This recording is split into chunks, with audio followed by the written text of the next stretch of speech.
할렐루야. 아주 오랜만에 뵌 것 같죠? 2주 전에 제가 인사들 왔는데요. 여기서 제가 설교한 건 2번째인 것 같습니다. 저 설교했던 거 기억하세요? 너무 제가 중언부언 했던 것 같은데 내 핵심은 있었죠. 타협하지 말자는 얘기하고 싶어서 제가 말씀드렸었는데 오늘은 제가 이제 떠납니다. 어디로 가냐고요? 천국 가고 싶은데 거기는 아직 안 부르시는 것 같고 아프리카로 가기로 했어요. 탄자니아라는 곳을 가게 됐습니다. 그래서 오늘 말씀을 가지고 제가 쭉 기승전결을 머릿속에 담았었는데 싹 지워진 것 같아요. 그래서 먼저 양해를 구할 것은 두서가 없는 것이 제 특기고요. 그렇지만 그 속에 뼈대는 분명히 하나 있을 겁니다. 그래서 그것만 좀 받아들였으면 감사하겠습니다. 제가 원래는 탄자니아가 아니었어요. 일본이었었거든요. 저는 이제 일본으로 알았고 일본에서 헌신을 했고 그리고 일본에서 이제 신학을 시작했고 일본 교단 소속으로 목회를 했고 벌써 그래서 훈련을 받기 시작해서 끝난 게 벌써 한 15년 된 것 같은데요. 그래서 국내를 들어온 게 2005년에 제가 들어왔어요. 그래서 다시 일본으로 갈 생각만 하고 있었는데 안 가게 하시더라고요. 상황이 쭉 그래서 일본을 들어가지 못하고 있었는데 어찌어찌하여 그것도 제가 생각하기에 어찌어찌하여지 주님은 이미 계획하고 계셨더라고요. 그래서 탄자니아로 가게 됐는데 그 배경하고 또한 제가 오늘 마태복음의 말씀을 선택한 이유는 여러분 절대적 원칙이 지금 삶 가운데 조금 전에도 무엇을 할 것인가 헤맨다고 하셨는데 절대적인 원칙이 있다고 생각하시는 분 손 한번 들어보십시오. 상황윤리에 따릅니까? 아니면 절대적 원칙은 없다. 다들 있다고 손도 안 드시고 없다고 손도 안 드시네. 분명한 것은 절대적인 원칙이 있습니다. 곧 그것이 하늘에 기준을 두게 되면 절대적 원칙이 있는 겁니다. 오늘 예수님께서 마태복음에 말씀하시는 얘기는 곧 그겁니다. 내가 가난하고 배부리지 않고 양보하고 천하게 살고 정말 아무것도 없이 불쌍하게 살면 복이 있다는 것이 아니고 다 내려놓으면, 그렇죠? 내일 굶어서 죽을지라도 다 내려놓으면 곧 어디로 가요? 지금 요즘 여러분 멘붕이 와 계시죠? 틀림없이 다음 교회는 그 정치적 멘붕이 와 계실 것 같은데, 그렇죠? 멘붕이 와도 여러분보다 제가 더 와야 될 것 같은데요. 거꾸로 생각하면 저는 광주 요즘은 이제 의거라고 얘기를 하나요? 혁명 때부터 시작해서 그때는 정말 옆에 총구가 0.01mm 틀어지면 제가 죽을 상황, 깨워도 일어나지 않고 그래서 수없이 죽음을 친구들을 보냈고 두들겨 맞으면서 유치장에 들어가서 보름 동안 지내면서 살았고 트라우마가 지금도 사실은 없잖아 있습니다. 저한테도. 그러고 나서 취직을 한다고 올라와서 삼성광학이라는 곳을 들어갔는데 이제 신입사원들이 들어졌으니까 연애를 한다고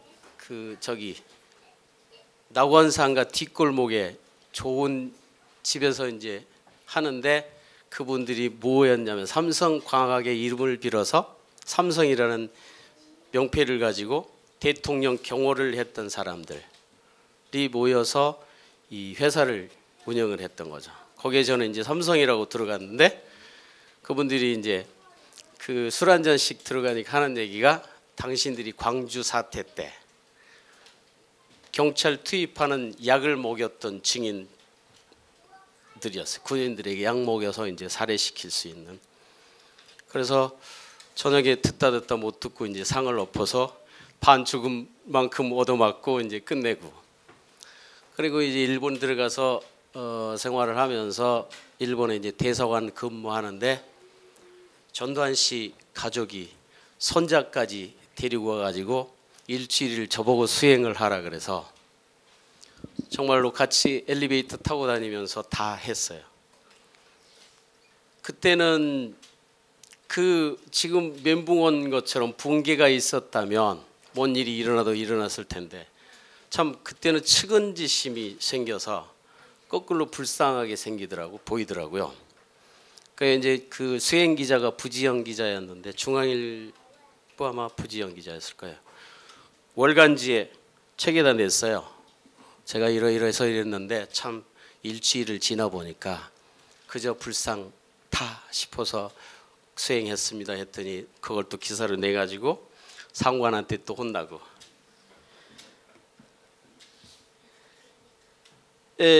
이제 시대가 바뀌어서 정의가 돌아올까 했는데 그건 아니죠, 여러분. 정의라는 것이 정말 진리, 그래서 절대적 원칙이라는 거는 하늘에 내가 적을 뒀을 때 나타나는 진리이고 어떻게 보면 캐논이 곧 규범된 규범 말씀이죠. 오늘 예수님이 말씀한 게 그겁니다.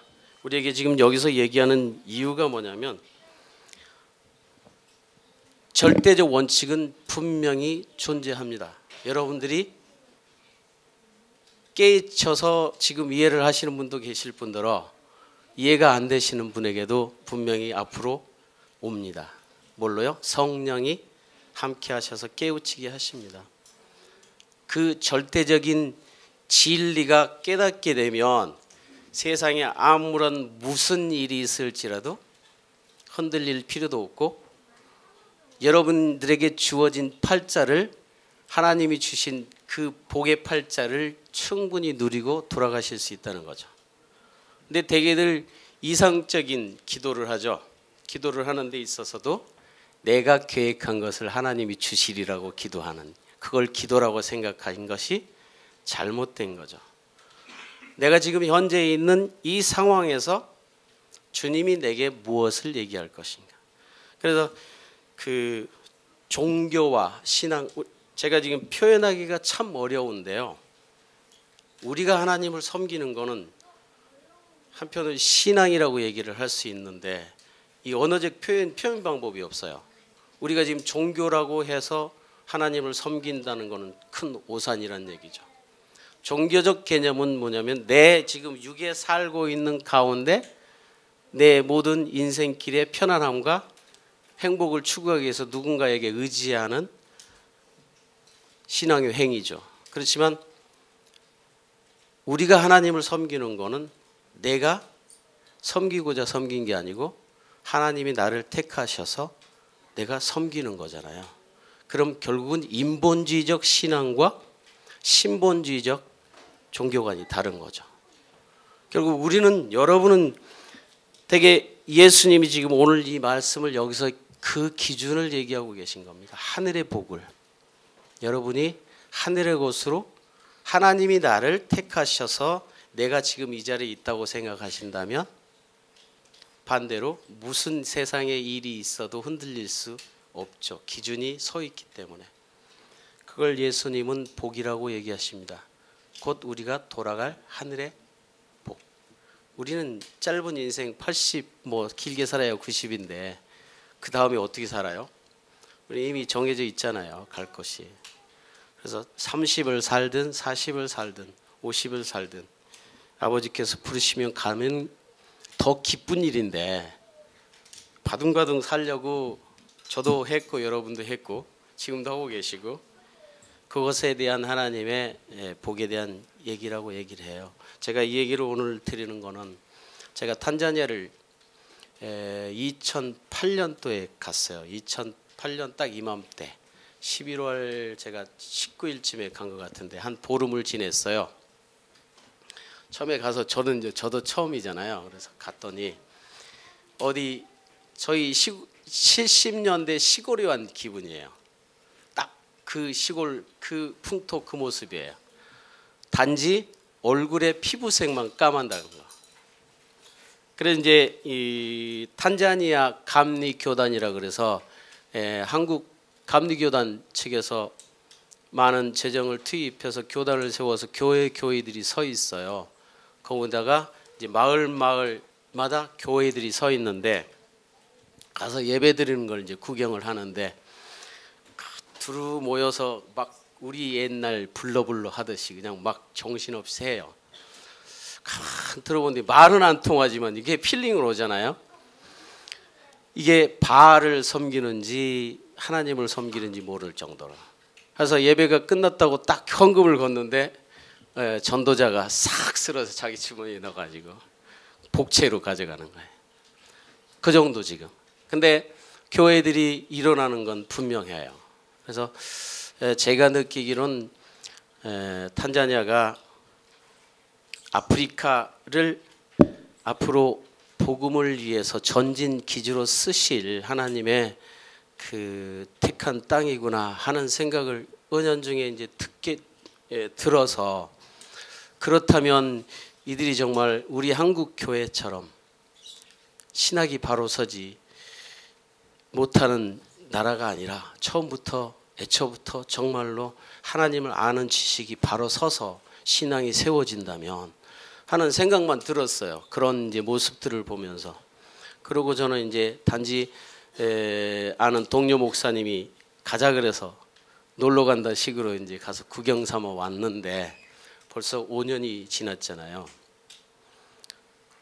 근데 계속 그 마음이 떠나지 않고 있었어요. 제 속에서.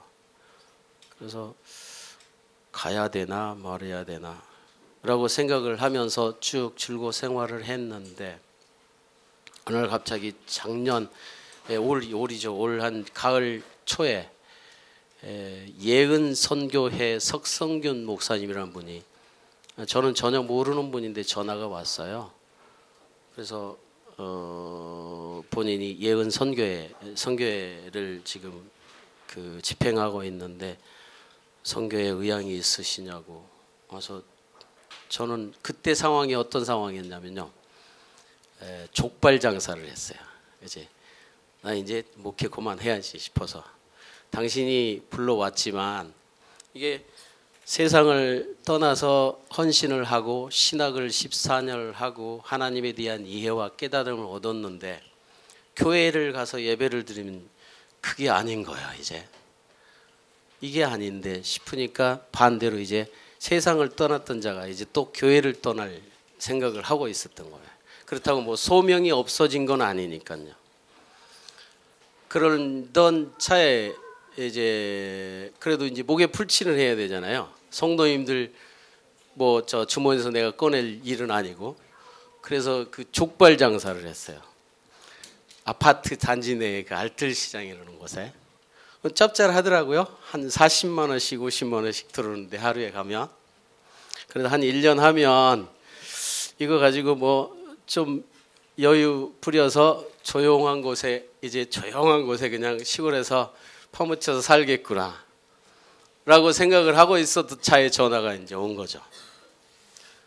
전화가 와서 말씀을 드려보니까 예은 선교회가 아프리카 탄자니아에다가 땅을 확보를 한 게 한 4만 평, 6천 평, 1,500평 해서 땅을 확보해서 2년 전에 유치원 사역과 의료 그다음에 이제 기술학교 등등을 기획하고 이제 추진을 했었는데 한국 부동산 경기가 끊어지면서 재정적인 어려움이 와서 중단을 하셨었나 봐요.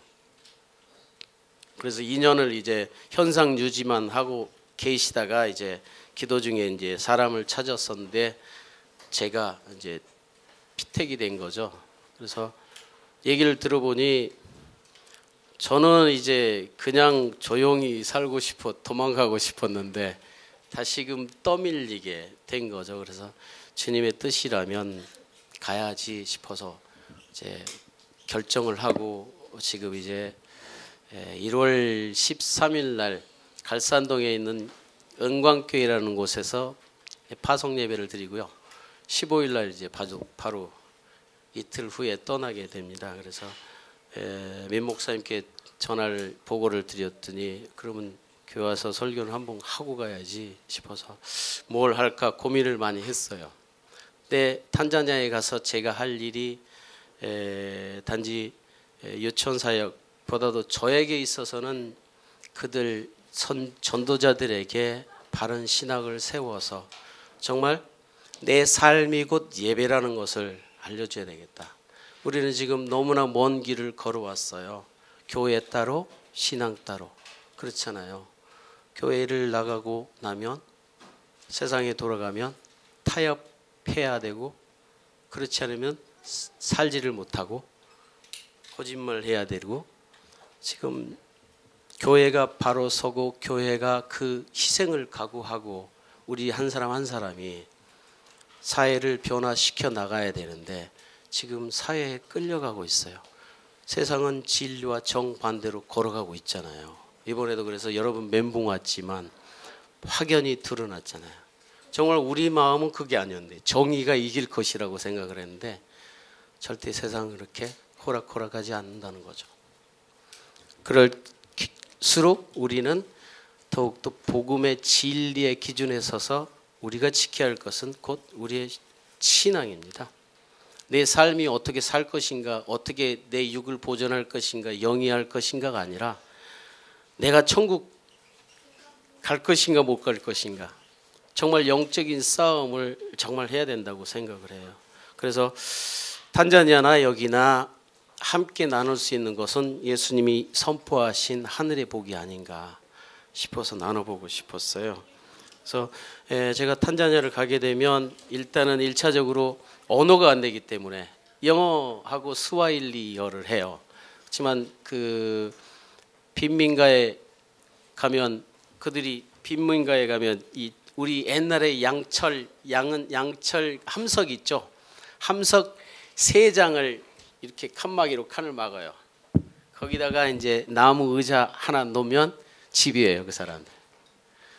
거기는 이제 지금 한참 더우니까요. 겨울이라고 해봐야 초여름 좀 쌀쌀한 기운 그런 분위기 때문에 여름 지금은 이제 추워서 이렇게 막 덮고 다니잖아요.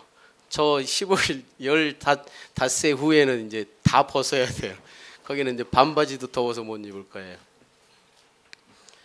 네, 그 빈민가에 있어서도 언어가 스와힐리어가 더 통해야 되기 때문에 제가 아마 4개월 정도 어학 연수해서 1년을 지금까지 중지시켜 놓은 프로젝트들을 재검토해서 선별 작업을 해야 됩니다. 그래서 1년 동안은 제가 이제 어학하고 리서치하느라고 되도록이면 숨어서 그냥 지내고 싶은데 또 그럴 수도 없잖아요. 본국에서 지원받아야 되기 때문에. 그래서 보고는 아마 할 겁니다. 그래서 여러분들이 관심이 있으시면 예은 선교회를 치시면 탄자니아 관련 자료들이 쭉 나올 겁니다. 그래서 거기에 프로젝트 가운데 이제 진행되게 될 겁니다. 근데 제일 우선은 제가 이제 탄자니아를 가게 되면 어학과 현지 리서치, 그래서 1년 후부터가 이제 본격적인 사역이 이제 시작이 될 텐데요. 제 우선은 그들의 영적인 상황. 거기는 정말 우리가 얘기하는 한국 신학이 가장 큰 문제가 뭐냐면 구약을 여러분은 어떻게 보고 계세요? 그리고 예수님이 하늘의 것을 선포한 하늘의 기준을 어떻게 생각하고 계시며 그 다음에 신약으로 돌아오잖아요. 사도행전을 거쳐서 사도행전의 성령의 인치심을 받으신 분들의 사도들의 행전을 거쳐서 바울 서신을 통해서 우리의 본질적인 정말 기준적인 우리의 신앙의 모습, 우리가 행해야 할 모습들을 바울이 모범적으로 보여주고 계시는데, 실상은 구약은 한국 교회가 가장 큰 문제가 구약을 설교를 많이 한다는 거죠. 그렇지만 하나님께서 보시기에 구약은 자 봐라, 내가 나를 너희들이 섬긴다고 하면서도 이 모양 이 꼴이 아니냐라는 걸, 이면에 있는 진리를 보여주시려고 구약을 보여주시는데, 우리는 대개 구약을 가지고 다윗이 이렇게 신앙생활을 했는데 우리는 이렇게 성전 건축을 다윗처럼 해야 돼. 그건 아니잖아요. 성전의 건축은 반대로 목적이 아니라 도구여야 됩니다. 그렇죠? 예수님이 오셔서 하신, 내가 성전인데 성령이 함께 하셔서, 그러면 교회들이 두세 사람이 모이면 모인 것이 교회라고 했다면, 그게 이제 숫자가 많아지니까 비도 피해야 되고 추울 때는 이렇게 따뜻한 곳에서 하나님께 예배 드릴 수 있는 장소로서의, 처소로서의 도구가 되어야 되는데, 한국 교회들 가만 보면 그게 목적이 되어 있는 것 같아요. 어떻게든 요즘 뭐 김정한 교회 목사님 교회도 지금 난리라고 그러대요. 성전 때문에 땅을 확보했는데 얼마나 크게 지을지 모르겠는데, 교회 짓는다고 지금 성도들이 양분되고 지금 하는 것 같아요. 도대체 왜 그렇게 해야 되는지 저는 모르겠어요. 저는 이해가 안 가요. 한국 교회가 지금 그 문제가 성경적인 이해가 부족한 부분이 선교사가 들어와서부터 가르쳤을 때부터 문제가 됐던 겁니다. 결국 구약은 이거 봐라, 너희들이 나를 섬긴다고 하면서도 이 모양인데 라고 해서 예수님이 오셨잖아요. 그래서 율법을 여기 성령이 이 안에서 활동하게 심어주시고 완성하시고 깨닫게 하시고, 우리가 기도를 하는 데 있어서 기도가 이것 주세요 저것 주세요가 아니라 이미 성령을 통해서 이미 내 팔자에 다 주신 것을 깨달는 게 기도라는 거죠. 하나님, 내가 무엇을 해야 될까요?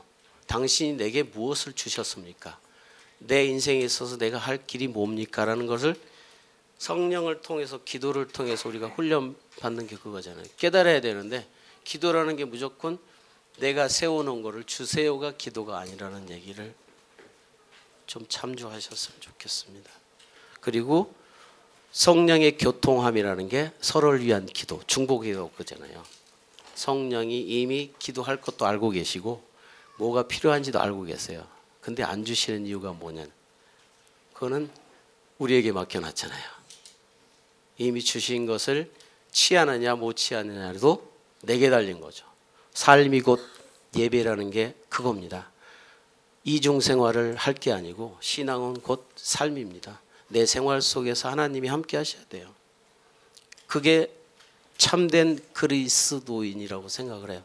물론 이렇게 얘기하는 저도 부족하지만 진리는 진리인 거니까요. 불변을 하죠. 그래서 절대적인 원칙은 분명히 하나님 기준에서는 있습니다. 그것이 곧 말씀이고 성령이 바르게 얘기하는 말씀입니다. 그래서 때로는 우리가 양심과 성령을 헷갈려 하는데, 분명한 건 성령과 양심은 다릅니다. 양심은 기준이 불규칙해요. 지금의 그 정치가들, 현 정권을 쥐고 있고 앞으로도 하려고 하는 분들의 양심도 당신들에게는 극히 올바른 양심이거든요. 그렇죠? 그렇지만 성령은 그렇지를 않아요. 불의는 불의예요.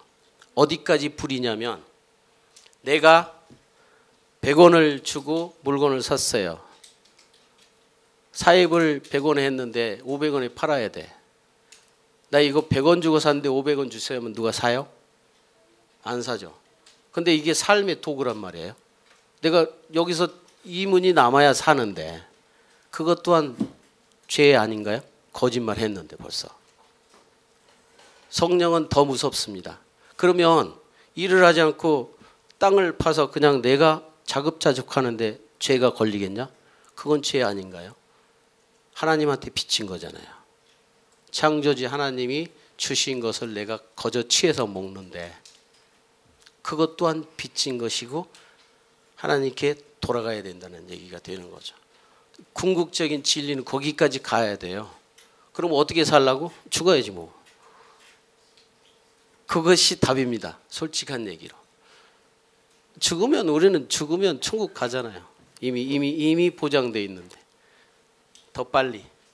근데 그걸 깨치기가 참 쉽지가 않죠. 그래서 그 부분에 있어서 제가 좀 역할이 미력 하나만 있다면 보내시는 거 아닌가 싶어서 가려고 준비를 했습니다. 근데 여러 가지로 참 쉽지가 않더라고요. 가장 큰 문제는 이제 재정적인 문제이고 다 내려놓은 자가 가려고 하니까 예은 선교회가 재정이 튼튼해서 바로 다 지원이 되면 좋은데 그렇지는 못하니까 저도 이제 기도하고 있습니다. 당신이 보내시면 또 주실 것이고 해서 이제 기도는 하고 있습니다. 그래서 오늘 말씀이 복 있는 자들의 축복인데 결국은 뭐냐면 7장 25절까지 갑니다. 이게 예수님의 가르침과 옛 율법주의 정통을 대조시켜서 사회적인 의무를 얘기를 합니다. 그리고서 구제, 그리고 기도, 금식 등등 개인의 종교적 의무를 얘기하게 되고 끝으로 종교적 삶의 내면적인 특징을 얘기해요. 여러 개의 간결한 비유를 통해서 표현을 하는데 마지막에 무슨 비유를 얘기하냐면 집의 기초를 비유합니다. 곧 이는 곧 신앙이 하늘의 복으로 내가 성령을 통해서 깨우친 기준을 가지고 절대적인 원칙을 가지고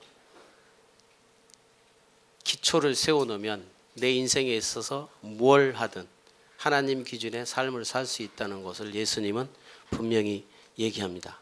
그게 곧 복이라고 얘기를 하시는 거죠. 그래서 가능하면 정말로 우리가 여러분들 이 삶 가운데 이 길을 택해야 되냐 저 길을 택해야 되나 고민을 하시지만 내 것이라고 내 인생이 내 것이라고 생각하니까 그 고민도 생기는 거 아니에요.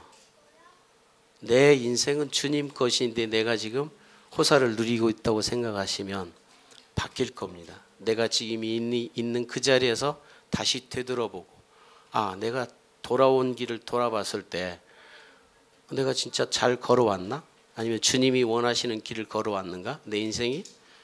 아니면 내 마음대로 내 욕심대로 내가 세상 것으로 육의 것을만을 고집하며 찾으려고 고민하며 살아왔는가?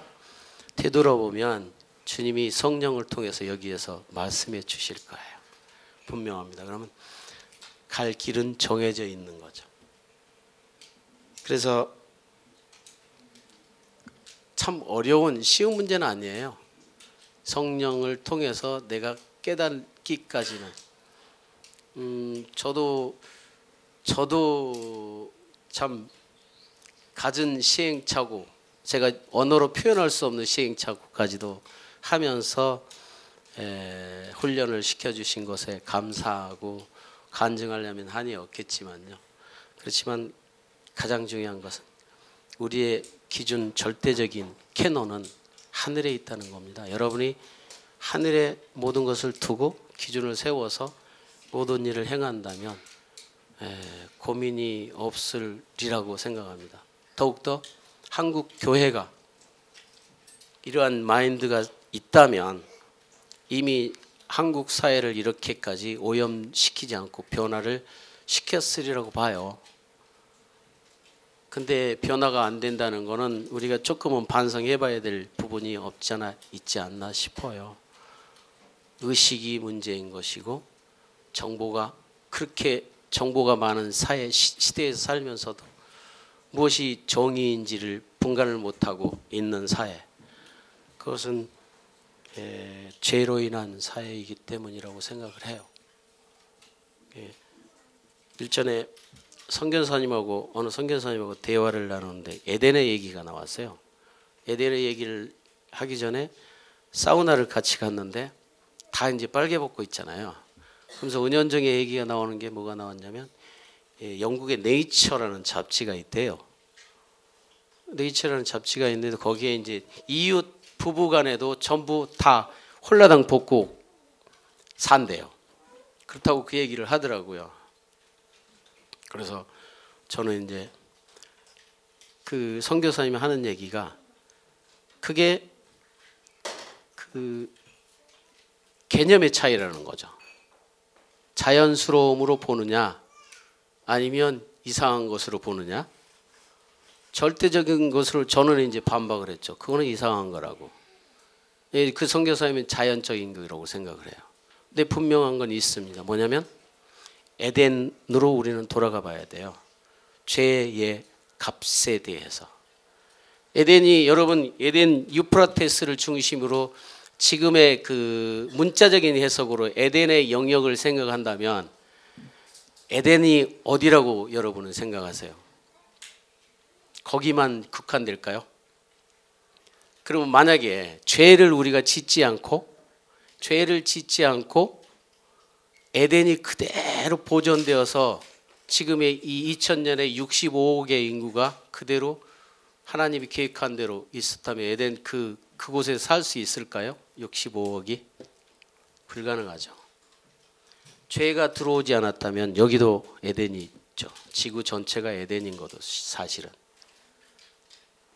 죄로 인해서 에덴이 파괴되고 에덴 이 죄의 무거운 이 죄의 무게는 엄청 우리가 상상을 초월하는 무게인 거죠. 왜냐하면 DNA가 흔들어졌고 해일이 일고 지진이 일어나고 우리가 병에 걸려서 죽어가는 것이 다 죄 때문이잖아요. 그렇지 않았다면 에덴 그 자체였다면 하나님이 주신 은혜대로라면 우리는 스스로 치유 능력도 있고 하나님이 영구히 보존을 하셨을 거란 말이죠. 근데 죄로 인해서 전 우주가 파괴돼서 지금 우리는 실은 벌을 받고 있는데 벌이라고 생각을 안 해요. 내 인생은 내가 살아간다고 생각하지. 그렇지만 이 우주 전체는 다 지금 하나님께 아담의 죄로 인해서 지금 벌을 받고 있는 거죠. 근데 그 벌값으로 우리는 착하고 선하고 거짓말하지 말고 위선적이지 않고 열심히 땀 흘려서 살아야 그 값을 하나님께서 돌려주신다고 얘기한 거잖아요. 성경이 말씀하신 게 그거잖아요. 거기에 믿음이라는 것, 하늘에 복이 있다는 것, 천국이 있다는 것, 하나님이 존재하셔서 너희들을 지배하고 있고 우리를 이미 창세전부터 팔자를 정하셔서 살게 하셨다는 것. 그 가운데 단지 아담으로 해서 죄를 지었기 때문에 죄값을 치러라. 그것이 곧 우리가 세상과 반대로 착하고 선하고 열심히 정말 거짓말하지 말고 기준을 하늘에 두고 열심히 살아라는 게 하나님의 명령인데 이거를 너무 왜곡해서 하나님이 저는 그래요. 흔히 쉽게 얘기해서 하나님 안 계셔 지금. 진짜 안 계세요. 단 아버지 하나님이 안 계시는 거죠. 아들 예수님과 하나님은 안 계시고 보혜사 성령 하나님은 우리와 함께 하시는 거죠. 그랬을 때 이제 성령을 어떻게 논할 것인가. 성령 하나님이 우리에게 어떤 작용을 하시고 성령 하나님이 하나님과 아버지 하나님과 어떤 교통을 하시면서 우리를 지금 지배하고 계시는 것에 대한 이해가 숙제이죠. 이제 우리 민걸 목사님, 우리 이현웅 목사님께 들으세요. 그게 우리의 기도 생활이고 교회론이고 나아가서 신론이 되는 거죠. 하나님을 어떻게 섬길 것이며 우리가 예배론이 되고 어떻게 예배를 드릴 것이며 교회는 그러면 교회란 무엇인가? 교회를 어떻게 이끌어갈 것인가? 기준은 이미 답이 나와 있는데 이 하늘의 것만 이해가 되면 기준이 바로 설이라고 봅니다. 그래서 제가 탄자니아에 가서 해야 될 숙제가 그거여서 오늘 설교를 한번 정해봤습니다. 잠시 기도하겠습니다. 창세 전부터 우리를 택하시고 이 땅에 계획하셔서 짓지 말아야 할 죄를 지어서 우리가 참 고통 가운데 있지만 그래도 사랑하셔서 예수님이 하늘의 복을 우리에게 허락하시고 깨닫게 하시고 그 기준을 가지고 우리 인생을 살라고 하신 하나님, 우리가 말씀을 바로 이야기하여 주시옵시고 진정한 진리를 표대로 우리가 인생을 목표를 삼아서 살아갈 수 있도록 하나님 인도하여 주시옵소서. 모든 것을 하나님께 의지하고 감사드리며 예수님 이름으로 기도하옵나이다.